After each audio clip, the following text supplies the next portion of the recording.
Welcome back to my channel. So today I'm doing a requested video all about Tonka bean perfumes, one of my favorite perfume ingredients. If you're new here, then welcome. We're all about perfumes here, so do check out all my other hundreds and hundreds of other perfume videos. Leave your requests for videos down below in the comments. I do try and do your requests, and as always, all the perfumes I mention will be linked down below for you from all over the world. So before we start going into the perfumes, let's just reflect on what even is Tonka bean.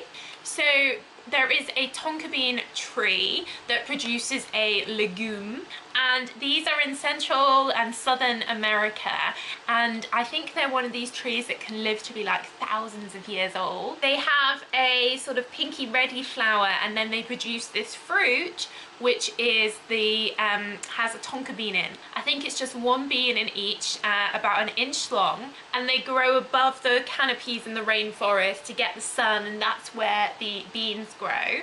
So basically they get the fruit, they take the bean out, they dry it in the sun, it starts to sort of crystallize.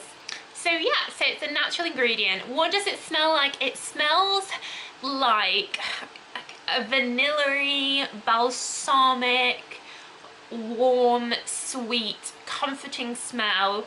It's that smell that it helps a perfume last. It's very warming and comforting, and it's definitely a bit sweet, but in a deep way, not in a sugary light way. I guess it's also nutty, kind of being like a nut. So that's Tonka bean, and the first perfume I want to talk about is one of my favorite perfumes, which is the latest from Mademoiselle Russia's Couture.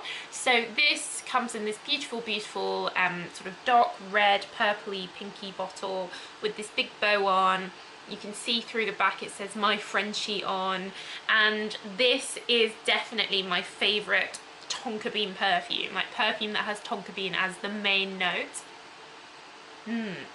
It smells like evening, it smells like warmth, it smells almost a little bit like alcoholic-y. It has heliotrope in, and it has a pear.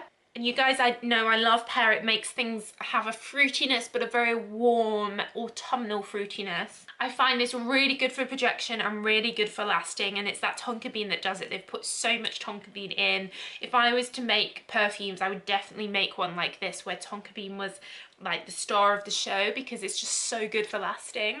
It also has some nice orange blossom in as well, which you guys know I also love, and it gives it a sparkling note. And I just think that this range is so underrated, and you can get it at such good prices. I think unfortunately they don't seem to sell it in America. I'm not sure why, totally missing out, but if I can find it, I'll leave it linked down below for you guys over in the US. But totally love this. I mean, it's even looks like Tonka bean in the color, you know, with this black bow. But yeah, really good, nice party evening perfume, warm, comforting. Yeah, love it. Another, I guess, a bit more well-known, popular perfume from Lancome's Tresor La Nuit. We've got Tresor à la Folie. So this is the pinky version from the range that came out a few years ago. Here we've got very vanilla-y and Tonka beany. So for me, I prefer this to the original, which is quite praline-y, chocolatey. Here it's more that vanilla Tonka bean. So it is kind of similar to Mademoiselle Russia's actually, and they even are like the same kind of color. So it's that same warm, comforting nighttime vibe, but this one is sold all around the world, and it comes of course in that cute like prism bottle, very unusual and different. Again, it's got pear in, it's got patchouli, it's got rose in, so very pretty and very good for lasting. Another one which I don't talk about that much is Guerlain's Insolence, spelt insolence.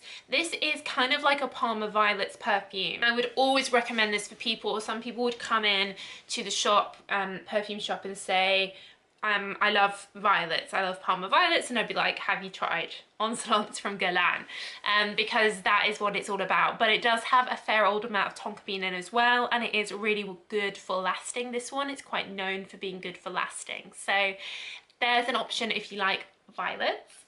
One of the flankers from Lancome's La Vie Belle has loads of tonka bean in. It's the Absolute one. This is actually my favourite. I don't know. It's one of my favourites from the range. I have a couple of favourites from La Vie Belle range.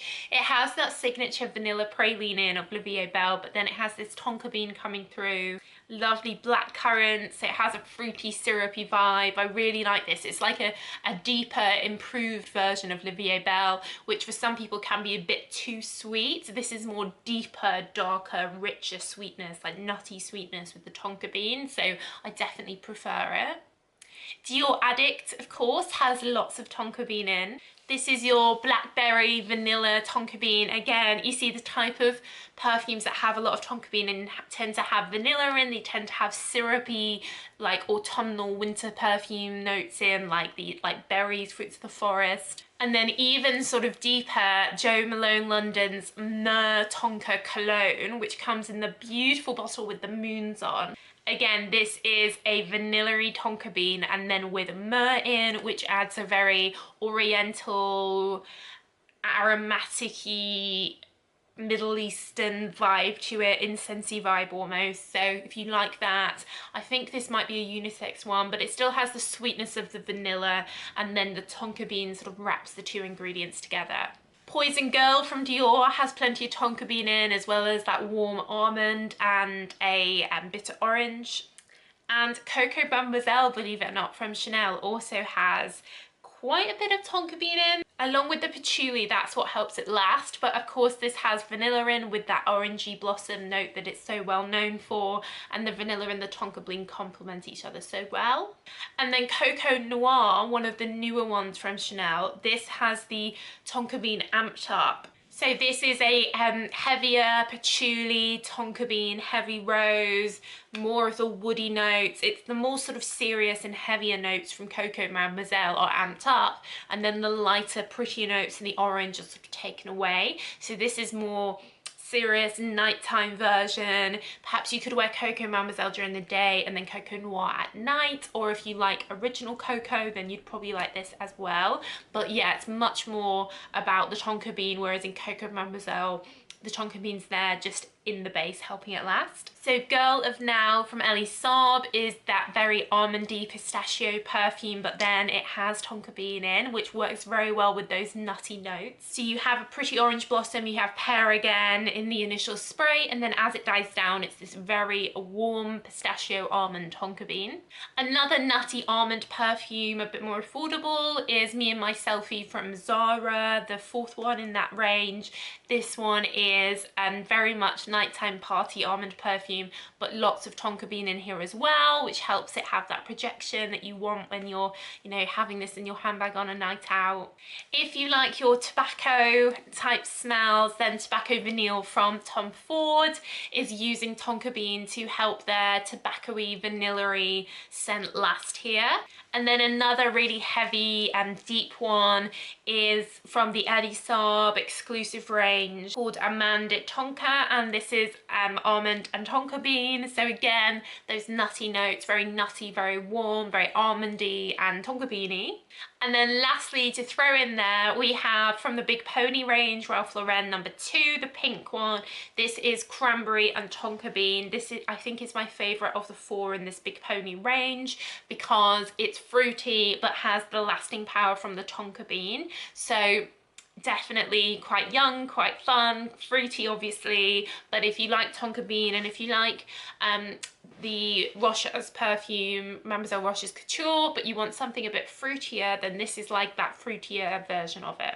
So that's my rundown of tonka bean perfumes, guys. Let me know which is your favourite and what other ones you'd add to the list. There are so many. Tonka bean is used in so many perfumes, and I would definitely have it in my fantasy perfume collection that I will create one day. So yeah, I'm a big fan, really rate it. If you see it as an ingredient in a perfume, then it's probably going to be quite good for lasting. And it's also going to have that nutty warmth, which we like. So that's it. Thank you so much for watching, guys. Don't forget to subscribe if you've not already, and I'll see you again in the next video. Bye.